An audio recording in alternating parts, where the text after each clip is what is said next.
ارے اللہ تبارک و تعالیٰ نے تھوروں کا تکلم دیا، پہاڑوں کا پاکپن دیا، لیکن یہ نہیں فرمایا اے بندو میں نے تم پر احسان کیا ہے اور یہی پر نہیں پیارے اور آگے بڑھو۔ حضرت آدم کو صفی اللہ بنایا، لیکن اللہ نے یہ نہیں فرمایا کہ اے بندو میں نے تم پر احسان کیا ہے۔ حضرت نوح کو نجی اللہ بنایا، لیکن یہ نہیں فرمایا کہ اے بندو میں نے تم پر احسان کیا ہے۔ حضرت ابراہیم کو خلیل اللہ بنایا، لیکن یہ نہیں فرمایا کہ اے بندو میں نے تم پر احسان کیا ہے۔ حضرت اسماعیل کو ذبیح اللہ بنایا، لیکن یہ نہیں فرمایا کہ اے بندو میں نے تم پر احسان کیا ہے۔ حضرت موسیٰ کو کلیم اللہ بنایا، لیکن یہ نہیں فرمایا کہ اے بندو میں نے تم پر احسان کیا ہے۔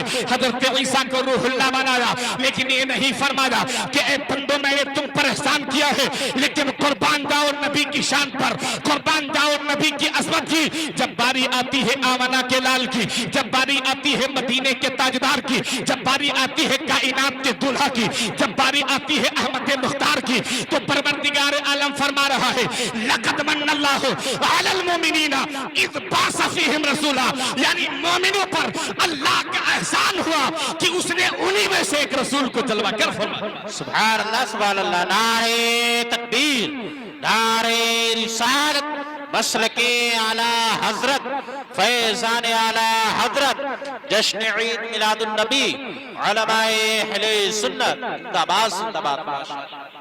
اب پتا چلا کہ اللہ نے جو نعمت بندوں کو عطا فرمائی ہے یہ تمام نعمتوں سے افضل والا ہے۔ بولو ایسا ہے کہ نہیں؟ ورنہ جس کی قیمت ہم اور آپ وہ سمجھتے ہیں آنکھ پیر ہاتھ، اللہ کے نزدیک اس کی کوئی قیمت نہیں۔ اگر ہوتی تو اللہ فرما دیتا بندو احسان کیا، لیکن ایسی نعمت اللہ نے عطا فرمائی جو سب سے افضل والا اور جو خود خدائے پاک کا محبوب ہے۔ ارے دنیا میں آج کوئی شخص اپنا محبوب کسی کو نہیں دیتا ہے، لیکن یہ پروردگار عالم ہے جو اپنا محبوب ہم گنہگار بندوں کو عطا فرما رہا ہے، ہم گنہگاروں کو عطا فرما رہا ہے۔ آؤ ذرا دیکھو کون سا محبوب ہے؟ ارے وہی محبوب کہ جس کو اللہ تبارک و تعالیٰ نے ساری کائنات سے پہلے جس کے نور کو پیدا فرمایا تھا حضرات محترم، اور اسی نور سے اللہ نے ساری کائنات کی تخلیق فرمائی ہے۔ حضرت جابر رضی اللہ تعالی عنہ نے بارگاہ رسالت میں عرض کیا تھا یا رسول اللہ فداک امی و ابی، میرے ماں باپ آپ کے قدموں پر قربان ہو جائے۔ یا رسول اللہ ذرا آپ یہ بتا دیں کہ اللہ نے ساری کائنات میں کس چیز کو سب سے پہلے پیدا فرمایا ہے؟ تو اللہ کے حبیب نے فرمایا یا جابر اول ما خلق اللہ نوری، یعنی اے جابر پروردگار عالم نے ساری کائنات سے پہلے اللہ تبارک و تعالیٰ نے تیرے نبی کے نور کو پیدا فرمایا ہے، اور اس نور کے صدقے اللہ نے زمین کا بچھونا بچھایا، آسمان کا شامیانہ لگایا، اللہ نے عرش و کرسی کو پیدا فرمایا، اللہ نے لوح و قلم کو پیدا فرمایا، اللہ نے جنت و دوزخ کو پیدا فرمایا۔ اسی نور کے صدقے اللہ نے ساری کائنات کی تخلیق فرمائی ہے۔ اور لیکن آؤ ذرا دیکھو اس نور کے بعد، نور کو پیدا فرمانے کے بعد اللہ نے اپنے قرب خاص میں اس نور کو رکھا۔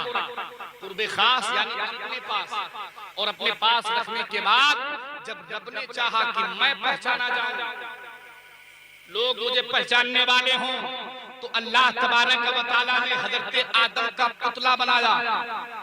آپ ذرا توجہ کریں میری طرف، اللہ نے حضرت آدم کا پتلا بنایا، اس کے بعد اس میں روح پھونکی، اور اس روح پھونکنے کے بعد اللہ نے اسی نور کو حضرت آدم علیہ السلام کی پیشانی میں جلوہ گر فرما دیا۔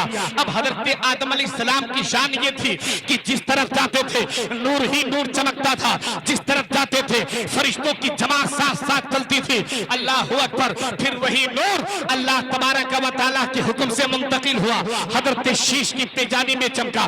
حضرت شیش کی پیشانی میں چمکنے کے بعد نسلن بعد نسلن حضرت ابراہیم خلیل اللہ کی پیشانی میں جلوہ گر ہوا، ان کے بعد ان کے بیٹے حضرت اسماعیل کی پیشانی میں چمکا، اس کے بعد یہ جو ہے نور نسلن بعد نسلن قرنن بعد قرنن حضرت عبداللہ جو میرے آقا صلی اللہ تعالیٰ علیہ وسلم کے والد محترم ہیں ان کی پیشانی میں چمکا۔ اور جب حضرت عبداللہ کی پیشانی میں نور محمدی چمک رہا تھا، نور محمدی چمک رہا تھا، اس وقت حضرت عبداللہ کی پیشانی کا جو منظر تھا اس کو آپ ملاحظہ کرتے چلے۔